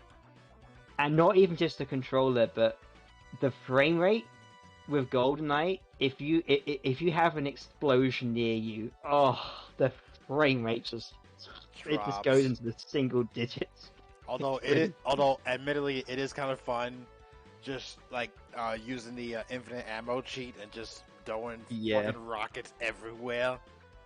I remember one time when last time I played GoldenEye on like multiplayer, it was like 11 years ago with one of my friends. I haven't who's long moved away now, but he still had his like old N64, and we decided for shits and giggles, let's play like the multiplayer, and we deliberately like did rockets only and just spammed them everywhere, and the frame rate. I'm surprised we didn't like crash the game. Wow, it went down that bad? Spamming it everywhere. Yeah, because it was two of us doing it. Oh my God. It was just it was a mess. A mode a mode I haven't done in a long time, and maybe I'll go back to try it again someday. I've actually tried to beat every level under like a specific setting for like the 007 mode, mm-hmm. where like one hit was was a knockout. Like you die instantly. Mm. The accuracy was at 100%, and the reaction speed was at 100%. The only advantage that I had was that the damage that the enemies took was all the way down. So like one hit would kill them too. But oh my wow. god, that game is like that mode is hard. You cannot beat the damn level. That the truck that like goes on that path. Oh god, yeah. If you miss that truck under the mode I just told you about, you lost. You instantly lost. Cause soon as you turn that corner, bop, dead. Yep.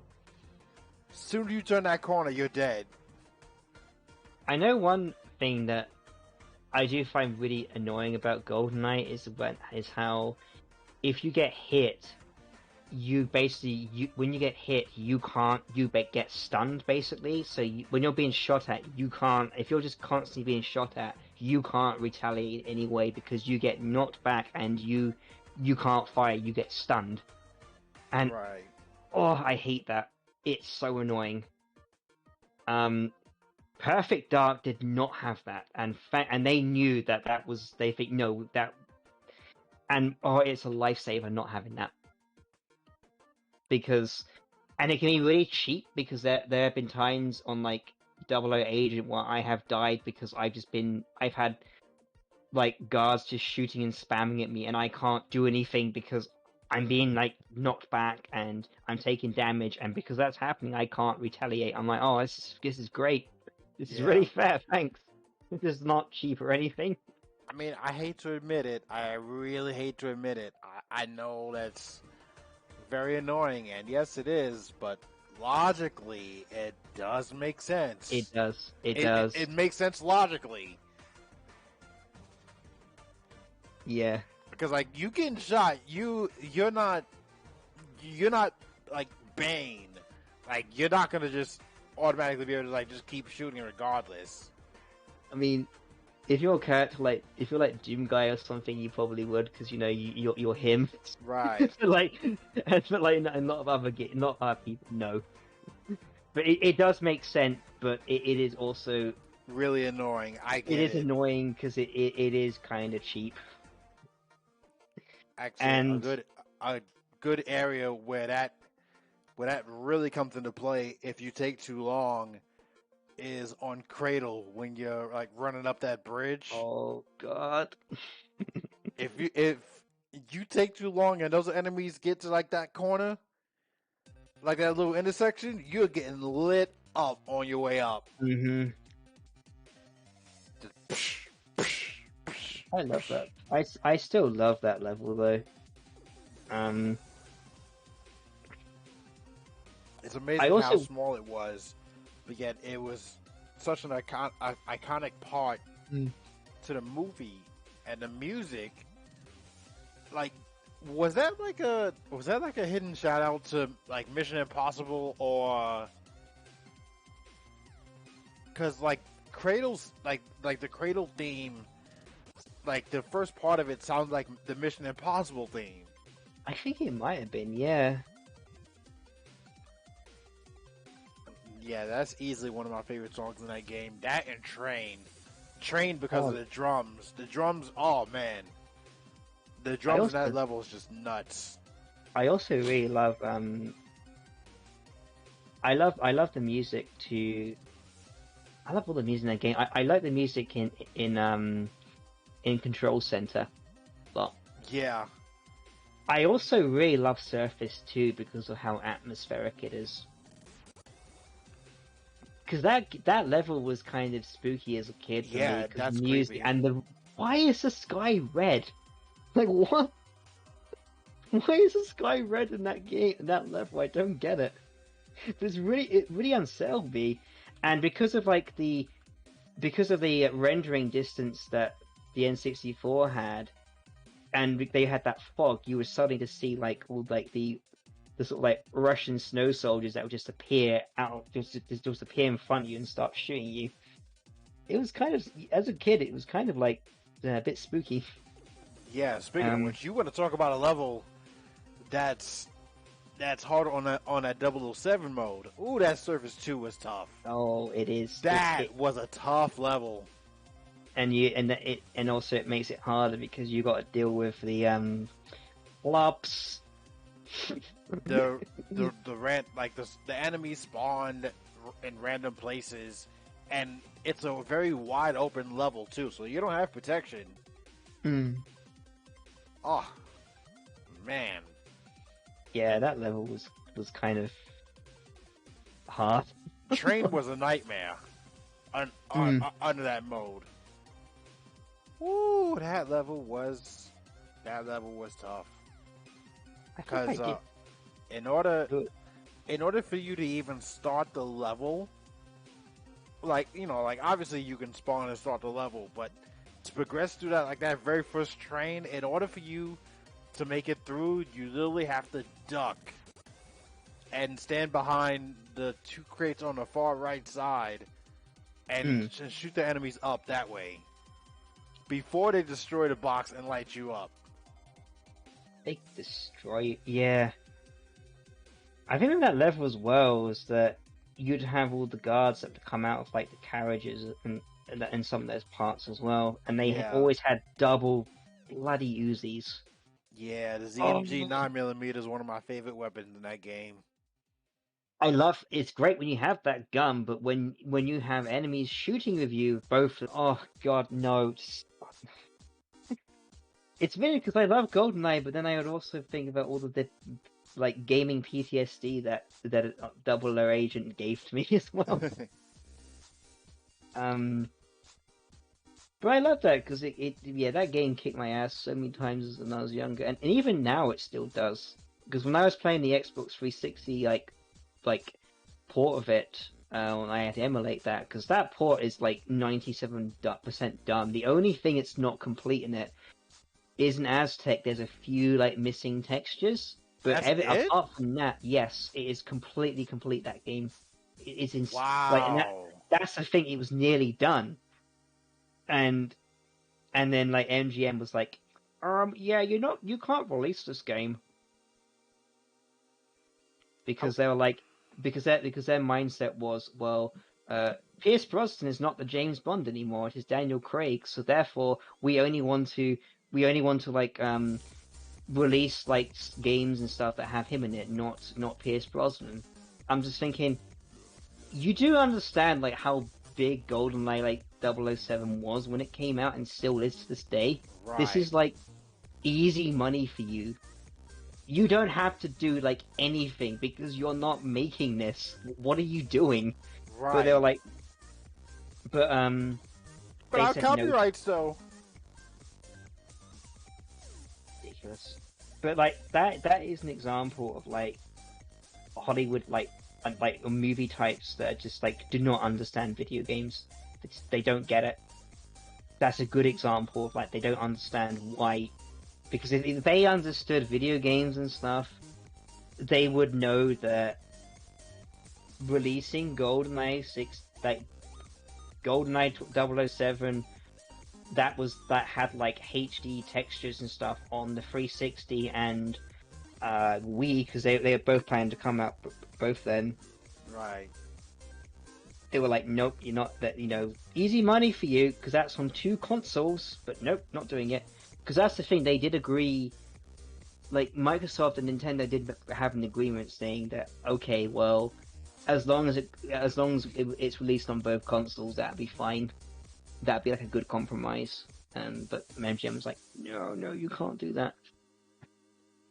And so what happened was that was axed back in 2007, and then as a compromise, they then made the GoldenEye Call of Duty edition. Yeah, and they put Daniel Craig in it, and it's like, yeah, Daniel Craig is cool and all, but he's not. He's not from GoldenEye. It's just weird having him be there. It's like putting Pierce Brosnan in like a Sean Connery James Bond movie. It's like, no, it's different era, different Bond. Doesn't work. But what they did as well was that because another thing that was kind of weird about that game was they kind of modernized it because GoldenEye was set in the 90s, just as like the Soviet Union had collapsed and everything. Right. But now it's like, oh, it's 2010 and oh, it's the Russians are just like separatists, blah blah blah. So, oh fuck, it was ripping off a Call of Duty story, really. Yeah, basically. And yeah, it was just like it was lame, and it was like, oh yeah, it's Call of Duty mechanics, so you had to duck and shoot and have regenerating health. That is the dumbest thing. I hate that.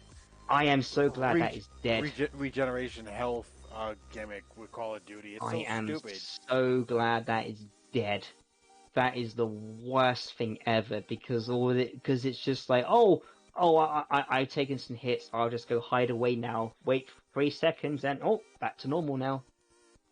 At least with Halo, it made sense. Yeah, no, it works with Halo because Halo was designed for that, and it makes sense for that. But for a lot of the other games, and particularly if you're making it like based off a retro shooter, that's a big no-no. It does not translate well. Yeah, I'm kind of glad that trend has sort of like died down now. That feels like an easy mode to me. Yeah, the thing is as well, it makes the game boring because you just basically shot, duck, shot. It was just boring. It's like, no, if I want to play a shooter, I want to just go run. Give me the old Perfect Darks, GoldenEyes, the Dooms, the Duke Nukem 3Ds, please, where I can just go in and just go nuts and have like actual health kits or body armor. It's funny I mentioned Duke Nukem because that disaster Duke Nukem Forever had regenerating health in it. I thought that was more sacrilege, thinking this is a Duke Nukem game with regenerating health. What are you doing? Yeah, but that really game strange. was bad for like so many reasons. It's a disaster. And sadly, that has like tarnished that franchise. Well, probably forever now, because no pun intended. Because we haven't had anything since then, and no one wants to touch it because people are going to be reminded, oh yeah, Duke Nukem Forever. Yeah, that was a thing. But I mean, it kind of throws me for a little bit of a loop on why, because there has been situations where one game of a franchise was really bad, then the next one like of the same franchise, bounced back and was pretty decent. I think some of the reason with Duke Nukem, it's owned by Gearbox, and Gearbox software, they're pretty bad. Oh. The CEO of Gearbox, what's his name? It's Randy. What's his name now? He's Randy Pitchford's his name. Yeah, that guy is like a total sociopath, and I don't mean that. I'm not being hyperbolic. He is a complete lunatic. Yes, he's an actual lunatic, and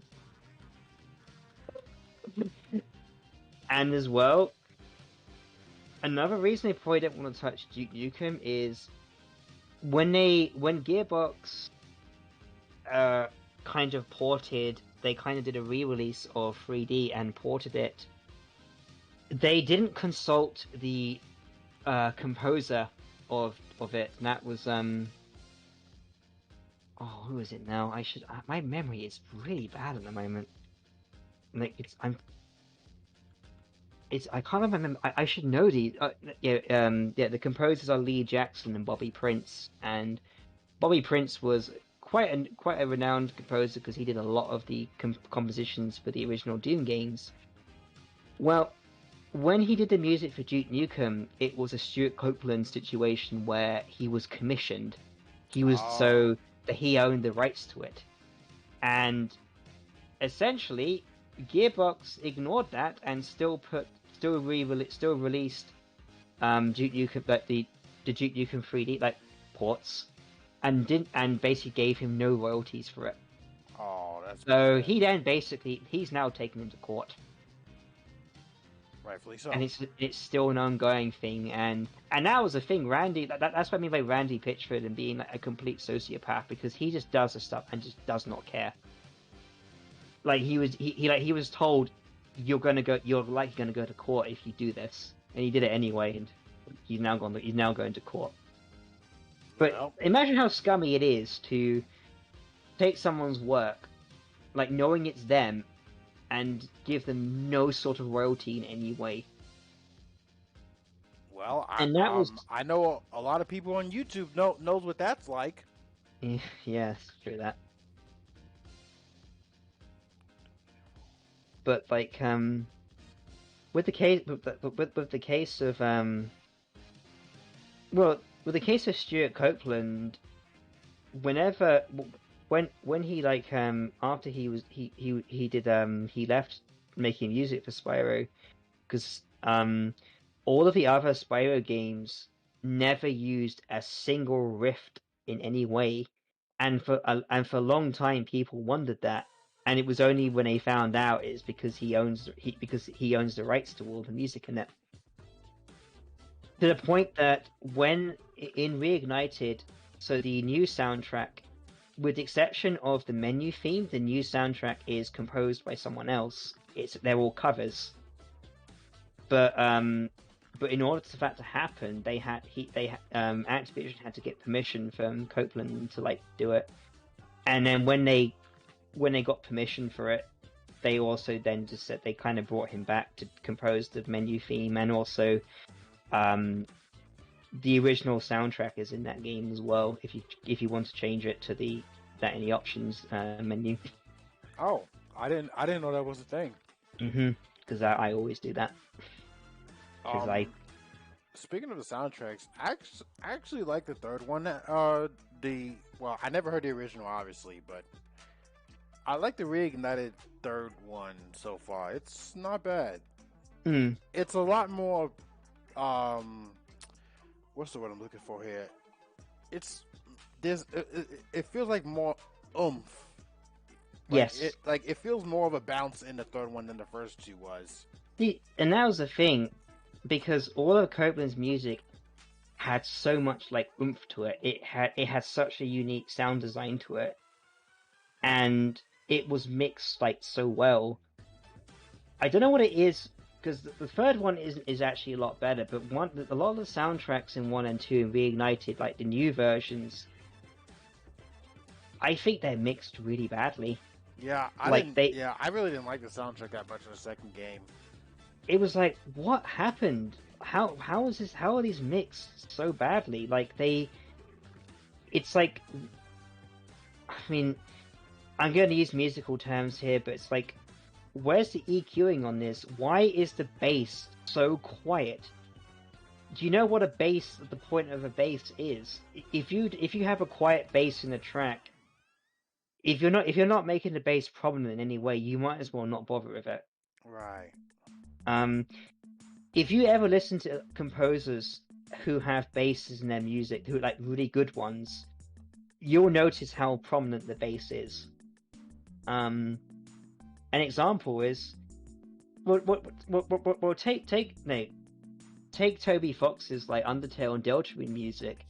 If you notice, the music that has bass in it is really prominent. Yeah. Like it's really you can tell it's there because he knows that you have to make it there. You know, take something like take a really bassy track like Rude Buster or something. Yeah, that's a good song. I like that song. I love. Do you know that that's one of the tracks I'm like covering for. I'm doing a cover of for Matt's Deltarune cartoon. It's the credits theme. Oh, sweet! It's a really hard track to cover. I didn't make this easy for me because the tracks that I did for the Twin Souls and for Deltarune one is I when I was given the script, I looked at it because Matt sent it to me, and I was like, okay, I know what ones to do, but the ones that I think could fit are all tracks that are quite hard to cover because they're really complex. The one that's given me the one that's given me the most headache to do, and I've nearly finished it. The track Another Hymn, the intro music to Deltarune. You know the music that plays when you're when you're basically making that character selection part. Yeah. Yeah, that is a nightmare to cover because it's the sound design on it. Composition wise, it's not that complex, but it's making it sound good and making it still sound like the original in some way, but giving your own spin to it. And that's been really hard to do. A song. Now, I haven't really spoken with that many people about like the soundtracks from Deltarune that much, but from watching Matt's playthrough of it, of Chapter 2, one song that I absolutely have to give props to is Big Shot. The battle theme, the battle version of Big Shot. Yeah, I have to give full credit to that. That's crazy how, like, I think the two sound fonts that he used in that is Super NES Earthbound and Mega Man X Super NES. It is. But it sounds so good together. That's the thing is, Toby Fox's stuff, his music, he uses a lot of sound fonts, and he uses them in really clever ways, and he uses them in such transformative ways as well. That I got to give him like props for doing that. Yeah, it's very respectful.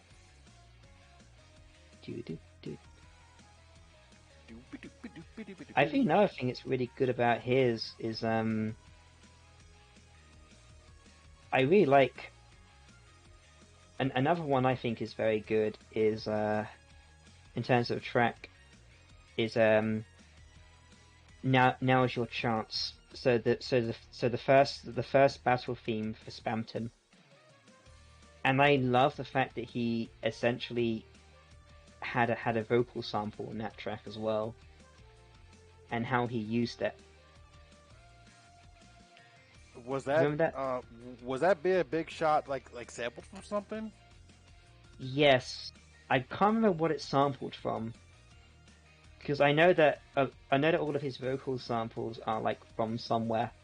That they are sampled like even not vocals, even not vocals like thing, even just like words. Like on the genocide route, when Flowey says that's a wonderful idea in a high pitched voice, that is literally taken from an old like 1960s McDonald's advert that he's just or commercial where he's just like sped up and pitch shift. Yeah, it's written. It's just like little things like that I kind of like. I'll admit it. Toby has, like, even with the limitations that he's had, he's always tried to push the game a little bit.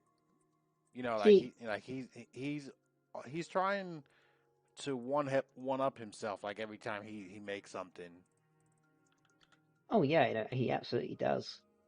And what's interesting about Toby is that it's almost like sometimes he deliberately limits himself so that like to kind of make him fit like with his music it's almost like he's deliberately limiting himself to only use sound fonts because he could use like really like really high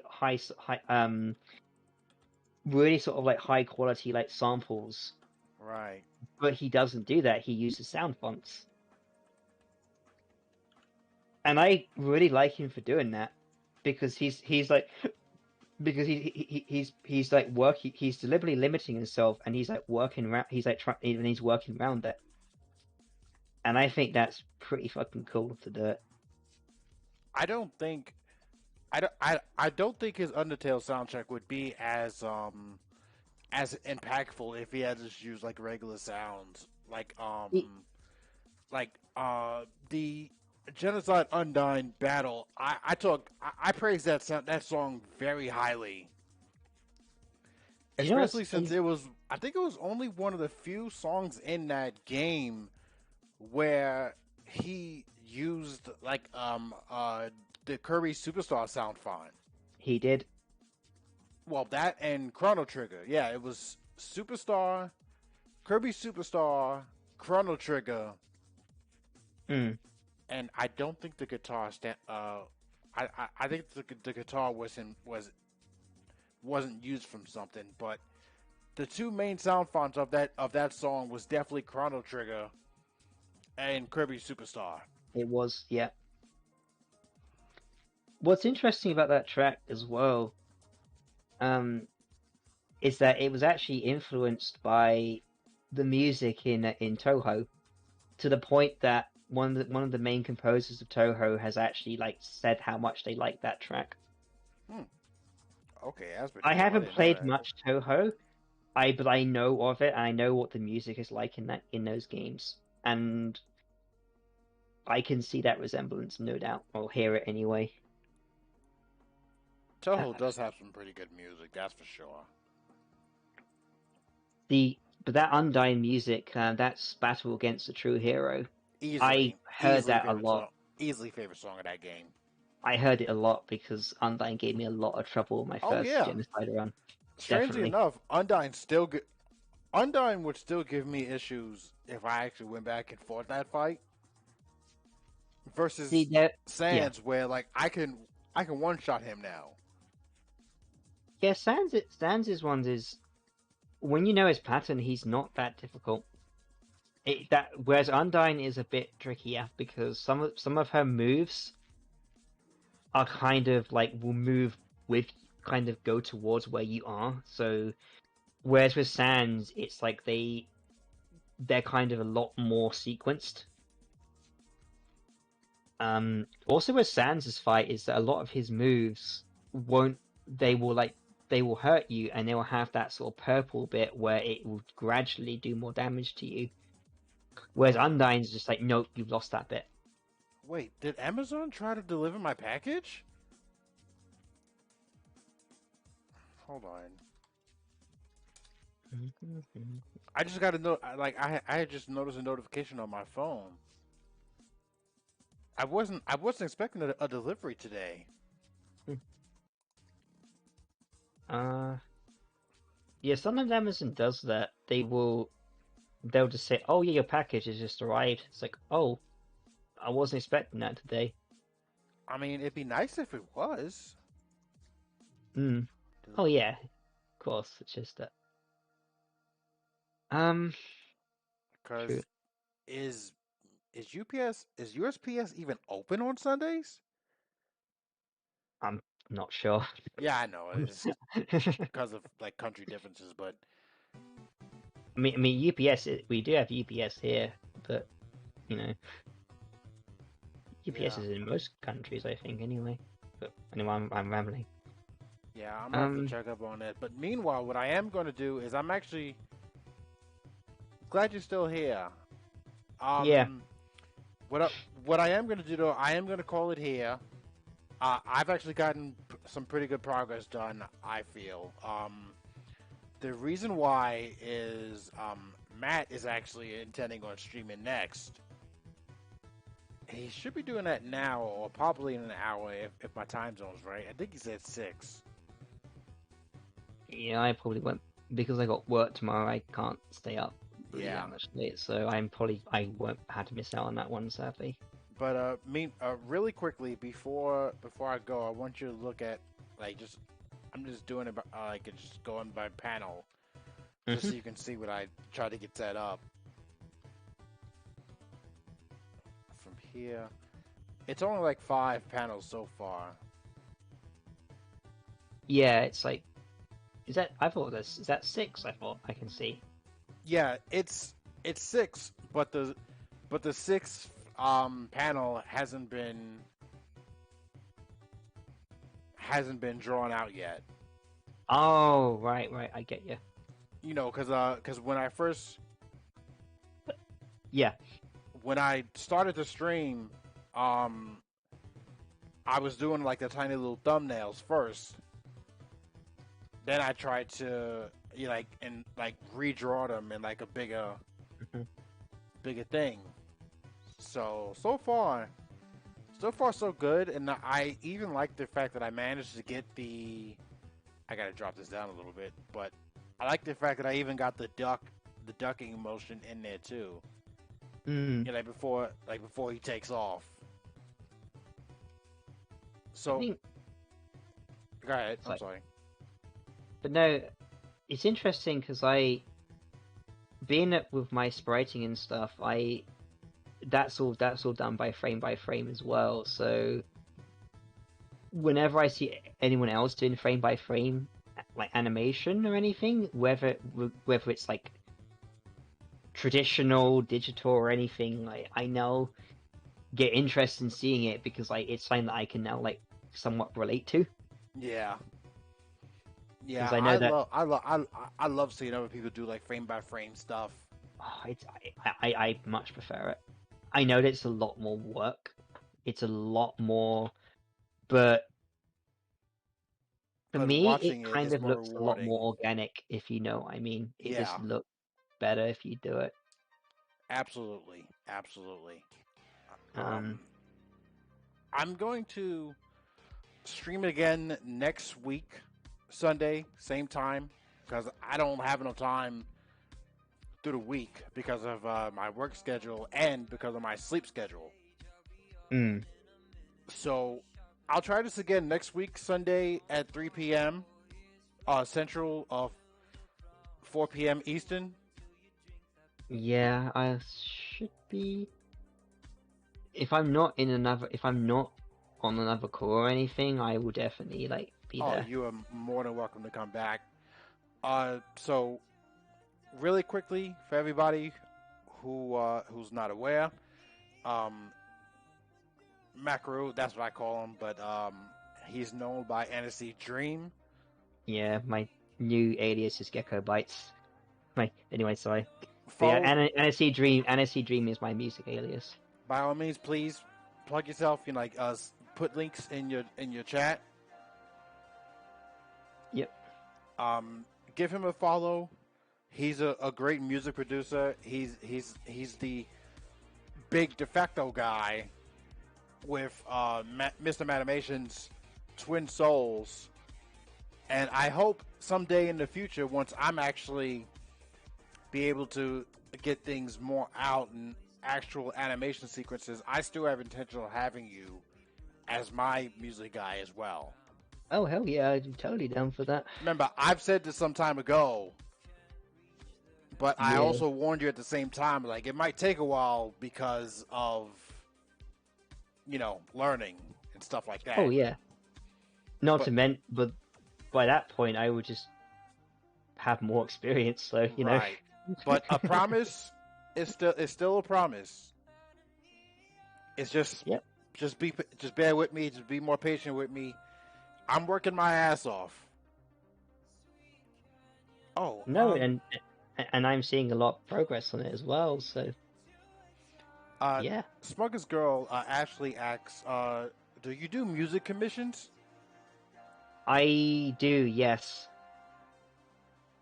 Um, I haven't done them in a long time, but if you were to message me on Discord, I would like just message me on Discord or something. I could like, if you want something to commission, I could do it. I'm busy. I am quite busy at the moment, but probably by the end of this month, I should be okay. Because I know that I'm just trying to. I'm finishing off some of the stuff for Matt at the moment, and so. Rebecca, Yeah, it's great to see you, by the way. Sorry you caught the tail end of it. Because my stomach is growling and food is the number one priority with me. I yeah, become a very cranky guy if I don't eat. it's relatable. So I'm going to hop up out of here. I'm going to go make myself some food. see the whole deal with this Amazon package, and I will be sharing screenshots with of the Reignited Trilogy art book because I said I was going to. I'll share them once I get the book. Oh yeah, no, totally. Meanwhile, thank you everybody for hanging out. Seriously, I say this all the time, and I truly mean this, there is no fucking reason for me to stream if I don't have somebody here that I'm entertaining. So the fact that you are all here and you all put up with my rambling for the last 2 hours, I thank you all very, very much. And I mean it. And I will see you all next week here on YouTube, and we shall do this again. Good night, Totally. everybody. See you, everyone.